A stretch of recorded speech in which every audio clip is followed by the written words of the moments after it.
আসসালামু আলাইকুম, welcome back to my channel. চলে এলাম অনেক দিন পর আপনাদের মাঝে আরেকটি মজার রেসিপি নিয়ে। তা হচ্ছে চ্যাপা শুটকি দিয়ে কচুরলতির চচ্চড়ি। এই রেসিপিটি তৈরি করতে যা যা লাগবে তা একবার দেখে নেই। লাগছে এখানে 250 গ্রাম কচুরলতি। এখানে আমি ভালো করে ধুয়ে পানি ঝরিয়ে নিয়েছি। লাগবে হচ্ছে চ্যাপা শুটকি। এখানে 4টি চ্যাপা শুটকিকে ভালো করে ধুয়ে নিয়েছি।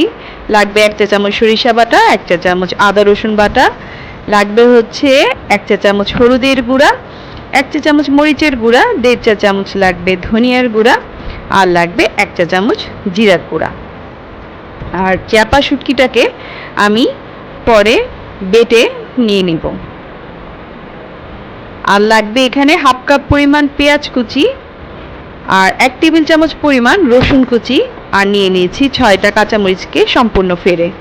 লাগবে স্বাদ মতো লবণ, আর লাগবে 1/4 কাপ সয়াবিন তেল। তো চলুন দেখে নিই পুরো প্রণালীটি। প্রথমে আমি কড়াইটি গরম করে এর ভিতরে 4 টেবিল চামচ তেল দিয়ে দিলাম। তেলটা গরম হয়ে গেলে এর ভিতরে দিয়ে দিব রসুন কুচি। রসুনটাকে একটু তেলের ভিতরে ভেজে নিতে হবে। তারপর এর ভিতরে পেঁয়াজ কাঁচামরিচ কুচিকে দিয়ে দিব। দিয়ে একটু নেড়ে চেড়ে একটু হালকা করে ভেজে নেব। তারপর এর ভিতরে অ্যাড করে দেব আদা রসুন বাটা। আদা রসুন বাটাটা একটু ভালোভাবে কষাবো যাতে এর কাঁচা গন্ধটা না থাকে। দিয়ে দিলাম স্বাদ মতো লবণ। এখন একে একে দিয়ে দিব সমস্ত জিনিস। দিয়ে দিলাম শুটকি বাটা। আমি চাপা শুটকিটাকে বেটে এখানে দিয়ে দিয়েছি। শুটকি বাটাটাকে পেঁয়াজের ভিতরে একটু ভালোভাবে মিশিয়ে নিতে হবে। তারপর এর ভিতরে দিয়ে দিব সরিষা বাটা 1 চা চামচ পরিমাণ। তারপরে দিয়ে দিব সামান্য পানি, প্রায় হাফ কাপের মতো পানি দিব মশলা কষানোর জন্য। আর দিয়ে দিলাম সমস্ত গুঁড়া মশলা, হলুদ, মরিচ, ধনিয়া, জিরা। হাফ কাপের মতো পানি দিয়ে ঢাকনা দিয়ে ঢেকে মিডিয়াম হিটে আমি শুটকিটাকে কষিয়ে নেব। আমার শুটকি কষানো হয়ে গেছে মশলার সাথে, দেখুন তেল ভেসে উঠেছে। এখন এই পর্যায়ে একটু নেড়ে চেড়ে নিয়ে অ্যাড করে দেব কেটে রাখা কচুরলতি। এখন কচুরলতিগুলিকে দিয়ে আবারও একটু মশলার ভিতরে আমি কষিয়ে নেব। এখন জালটাকে মিডিয়াম টু লো করে দিব। ঢেকে ঢেকে আমি 5 মিনিট কষাবো যতক্ষণ পর্যন্ত কচুরলতির পানিগুলো সম্পূর্ণ শুকিয়ে না যায়।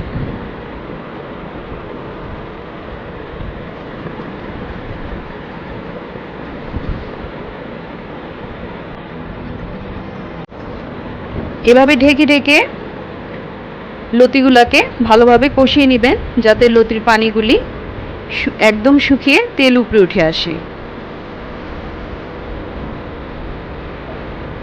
আমার লতি কষানো হয়ে গেছে, 1 ফোঁটাও পানি নেই। এখন এর ভিতরে আমি অ্যাড করে দিব পানি লতিগুলোকে সিদ্ধ হওয়ার জন্য। আমি এখানে প্রায় 1.5 কাপের মতো পানি দিয়েছি, আপনার প্রয়োজন মতো দিবেন। এখন আমি এটা জোরে জাল দিব যতক্ষণ বলক না আসে। আমার বলক চলে এসেছে। এখন এই পর্যায়ে আমি একটু লবণ চেখে নেব। যদি লবণ লাগে অ্যাড করে দিবেন, আর যদি ঠিক থাকে তো ঢেকে এখন জালটাকে মিডিয়াম করে রান্না করব 5 মিনিট। ফিরে এলাম 5 মিনিট পর। এখন এর উপরে অ্যাড করে দিব কেটে রাখা ধনিয়া পাতা কুচি। আপনারা চাইলে ধনিয়া পাতাটা স্কিপও করতে পারেন, তবে শুটকিতে ধনিয়া পাতা ভালো লাগে। এখন ঢেকে একদম লো ফ্লেমে আরও 5 মিনিট রান্না করব। ফিরে এলাম 5 মিনিট পর। একদম তেল উপরে ভেসে উঠেছে। আমার কচুরলতির চচ্চড়ি চাপা শুটকি দিয়ে রান্না করা হয়ে গেছে। তৈরি হয়ে গেল দারুণ মজার চাপা শুটকি দিয়ে কচুরলতির চচ্চড়ি। আপনাদের কাছে যদি আমার রেসিপিটি ভালো লাগে তাহলে অবশ্যই একটি লাইক দিবেন, আর ফ্রেন্ডস অ্যান্ড ফ্যামিলির সাথে শেয়ার করতে ভুলবেন না। আর আমার চ্যানেলটিকে অবশ্যই সাবস্ক্রাইব করবেন এবং পাশে থাকা বেলটিকে অবশ্যই ক্লিক করে রাখবেন। আল্লাহ হাফেজ।